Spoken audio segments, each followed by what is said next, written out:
get through this period in an uplifted way. And we really, really could uplift the moments of our daily life. I want to conclude with a beautiful story about the Rebbe Maharash.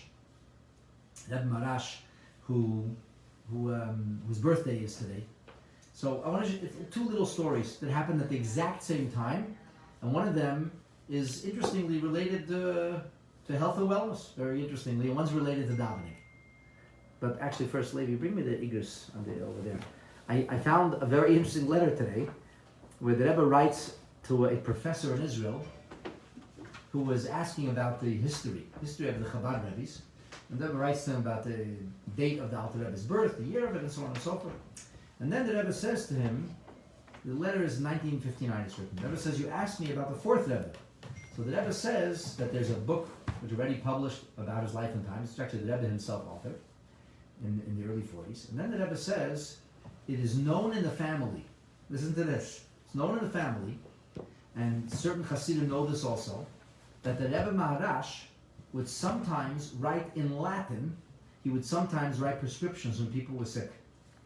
And the Rebbe says that he would write in the medical jargon of the day, even though he never went to university, he did not have a medical degree, but in his library he had many medical books, many of which were not in Hebrew, and he had a very keen understanding of the workings of the human body, and he had insight into healing, into medicine and healing. And he actually would write prescriptions in Latin using the medical jargon of the day. It's very interesting. Anyway, that's the Rebbe Maharash, whose birth is today. And I want to share with you, so two stories. There was a Hasidic town called Nevel. Nevel was known in the Nevel, the Hasidim, they were very, let's just say, they were not always polished, sometimes rough around the edges, these Hasidim. They called it like it is and said it like it was, or the way they saw it, but they were salt of the earth, heartfelt, devoted Hasidim who served Hashem with every fiber of their being. And these two young men showed up from Nevel in Lubavitch, came to the Rebbe Maharash. One was a big scholar, one was very learned, and the other was a very simple Jew, very simple, unlettered, artless, uneducated, very simple Jew. And he was a what you call like an Uber driver. You know, he had a wagon. He had a wagon to take people from one place to the next. Very simple person. And these two people went into Yechidus at like the same time, and they each requested from the Rebbe a path in the service of Hashem. So the Rebbe tells the very, very sophisticated fellow, you should daven from a siddur. Look in the siddur, read every word from the siddur carefully. So this young man was very offended. He asks for, he's Mr. Sophisticated, spiritual sophisticate. And the Rebbe was telling him to daven in a siddur, read every word in a siddur.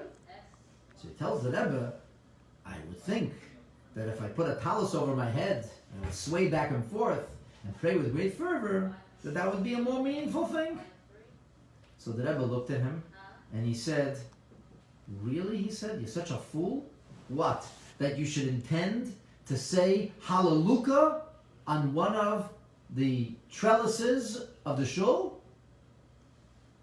The guy walked out of the Yechidus, not what the Rebbe was talking about. Say Hallelujah on a beam, on a trellis? What does the Rebbe mean? He went to the elder Chassidim, they said, we know what the Rebbe meant. And the guy is sitting and thinking, and he remembered that a couple of weeks before, when he was davening, he had been walking back and forth in the shul, back and forth, back and forth. And he thought to himself, oh, it'd be really cool if I start the Hallelujah on this end of the shul, at this beam, and then finish the Hallelujah when I get to the other beam. And he realized that his arrogance had overtaken him, and he was too impressed with his davening sophistication. And the Rebbe Maharash, as Tzaddikim have the ability to see, I told him, don't be carried away, you just daven from the siddur. And I was thinking about it, my dear friends, let's daven from the siddur. Let's utilize this time to daven from a siddur. Look inside, read the words carefully, grammatically correct. Just try to think what they mean. Don't fly into the sky. This will be a very meaningful way for us to daven, and it will put wings on our prayers, and will make our davening more meaningful. I'm very, very sure of that. Now the other young man who went in, a very, very simple fellow wagon driver, the Rebbe Maharash told him, I think you should buy yourself a Tanakh. Tanakh, the Nevi'im, and you should. The guy couldn't read Hebrew, didn't understand Hebrew, he could read it. He says, buy with Ivretach. Buy with Ivretach. It's like, today's day and age, you'll buy it elucidated with translating it into Yiddish.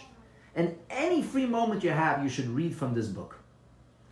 Okay? Simple Jew, doesn't ask questions. The Rebbe told him he should read Tanakh all day. So in between, he would drop off his passengers. People would get in the wagon. And off the wagon, he would read Tanakh. And this is how he went through. This went on for a number of months. On one particular winter evening, it was biting cold, freezing cold. He came home after a long day of transporting people from this side of town to that side of town. And he took off his heavy fur coat and he draped it over the cradle where the baby was. And he began to warm himself at a fire and sit down to try to have some dinner, drink some hot soup. And then he went back to take his coat off and he realized that he had suffocated the baby because of the heavy fur coat. He began to scream and yell and went crazy. And his wife ran out, there was no phones those days, and she ran to call the doctor in Neville. She came back 10 minutes later, and the dead baby is alive in his father's hands. Everything's fine. He said, what's going on over here? He said, I don't know, I was reading today, the Rebbe told me I should read from the Tanakh. So today I was reading the story of Elisha. And Elisha, he blew life into the nostrils of the baby. So he said, I don't know. I figured if the baby died, I just read the story an hour ago, I'm going to do what Elisha did. Probably it was called mouth-to-mouth resuscitation. That's probably what he did. But how would he know to do mouth-to-mouth? Who heard of mouth-to-mouth resuscitation in 1880? Who heard of such a thing? 1875.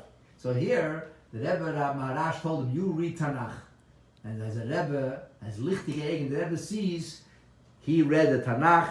I don't know how a Rebbe could know these things. Don't ask me these questions. I don't know how it works. But the fact is, he had read the story of Elisha just at the time he needed to read it. And as a result, he saved the life of his baby. And that's a story of the Rebbe Maharash. So the schus, the merit of the Rebbe Maharash should shield us.